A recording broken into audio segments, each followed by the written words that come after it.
বন্ধুরা good morning সবাইকে। দেখো আজকে আমি এটা কি বানাচ্ছি বলো তো। আজকে বানাচ্ছি পাও ভাজি। তোমাদের রেসিপিটা আমি পরে শেয়ার করে দেব। বিশেষ কিছুই লাগে না। পেঁয়াজ এখানে দেখতেই পাচ্ছ, পেঁয়াজ, রসুন, ক্যাপসিকাম, গাজরটাকে ভালো করে বাটার আর সাদা তেল দিয়ে একটু নুন দিয়ে ভাজছি হালকা আঁচে, মিডিয়াম হালকা আঁচে ওটাকে ভাজতে হবে কিছুক্ষণ। এরপর দিলাম দেখো বন্ধুরা মটরশুঁটি, অনেকটা মটরশুঁটি দিলাম। এবার এটাকে ভাজতে থাকবো হালকা আঁচে কিছুক্ষণ, যতক্ষণ না সেদ্ধ না হয়। তারপর আবার তোমাদের ফিরে এসে দেখাচ্ছি।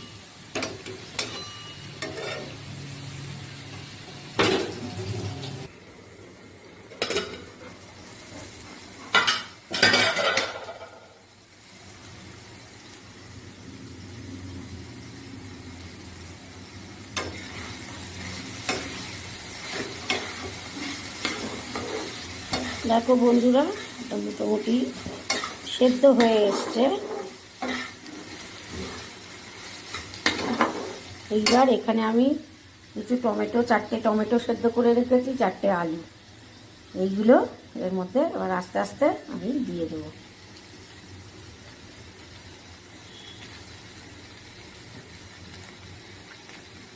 দেখো টমেটোর খোসাগুলো আমি ছাড়িয়ে ছাড়িয়ে রেখে দিয়েছি।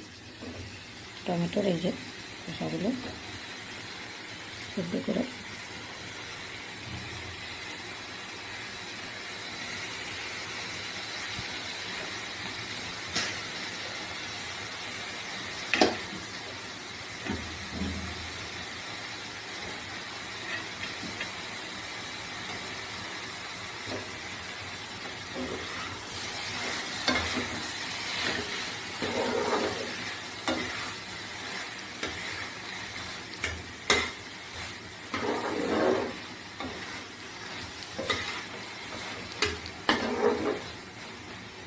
এইবার আসল কাজ। এইবার হচ্ছে এর মধ্যে আমি দেব জল, সামান্য জল দিয়ে কিছুক্ষণ এটাকে একটু ভাবাতে দেবো, দিয়ে তারপরে আমি ম্যাশড করব।